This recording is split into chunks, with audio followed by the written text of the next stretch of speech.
بسم اللہ الرحمن الرحیم۔ بخت نصیر بادشاہ کا عبرت انگیز واقعہ۔ بخت نصیر بادشاہ ابتدا میں نہایت نیک و بخت صالح تھا جب زکریا یحییٰ کی نہایت اطاعت کرتا تھا۔ اتفاقاً اس نے ایک عورت سے نکاح کیا جس کے ہمراہ ایک لڑکی نہایت حسین و جمیلہ پہلے شوہر سے تھی۔ جب وہ لڑکی سن بلوغ کو پہنچی تو بادشاہ اس کی بہار حسن دیکھ کر فریفتہ و دیوانہ ہو گیا۔ اس کی ماں کو پیغام دیا، وہ بہت خوش ہوئی مگر دل میں اندیشہ کیا کہ بادشاہ پیغمبروں کی مطیع فرما ہے اور نکاح اللہ کے پیغمبر کی شریعت کے خلاف ہے، وہ کیوں اس کام کی اجازت دیں گے؟ اس لیے بادشاہ سے کہا کہ تم اس کا مہر ادا نہ کر سکو گے۔ اس نے دریافت کیا کہ کتنا مہر ہے؟ جو کچھ کہو گی میں دوں گا۔ عورت نے کہا کہ اس کا مہر تمہارے دونوں پیغمبروں کا سر ہے، اگر تم مہر ادا کر سکو تو لڑکی حاضر ہے ورنہ اس کا نام مت لو۔ بادشاہ نے کہا کہ یہ پیغمبر ہمارے دشمن نہیں بلکہ خیر خواہ ہیں اور دعا گو ہیں، ان کو بے جرم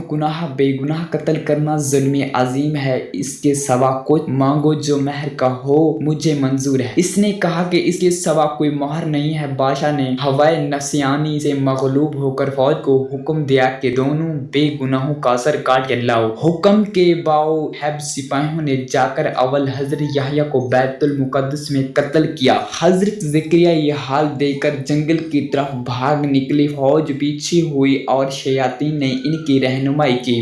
جب سپاہیوں نے آباد بایا اور گھیر لیا تو حضرت زکریا نے ایک درخت سے التجا کی کہ مجھ کو اس درخت میں پناہ دو۔ وہ درخت پھٹ گیا، یہ اس کے اندر سما گئے اور پھر بند ہو گیا، لیکن قدرے کپڑا باہر رہ گیا۔ فوج متحیر ہوئی کہ کہیں غائب ہو گئے۔ شیاطین نے نشان دیا اس کے درخت کے اندر ہیں اور یہ کپڑا ان کے موجود ہونے کی علامت ہے۔ پھر شیاطین نے آرا کی ترکیب بتائی، درخت چیرا گیا۔ جب نوبت آرا تک پہنچی تو حضرت یحییٰ نے سسکی بھری الہی نازل ہوا کہ اگر اف کرو گے تو پیغمبری سے خارج کر دیے جاؤ گے۔ تم نے غیر سے کیوں پناہ مانگی؟ اگر ہم سے التجا کرتے تو کیا ہم پناہ نہیں دے سکتے؟ اب اس کا مزہ چکھو اور جب سر پر آرے چلنے دو۔ غرضی کا سر سے پاؤں تک جسم چیرا گیا اور حضرت زکریا نے دم نہ مارا۔ جب دونوں پیغمبر اس بیداری سے قتل ہوئے تو غضب الہی نازل ہوا،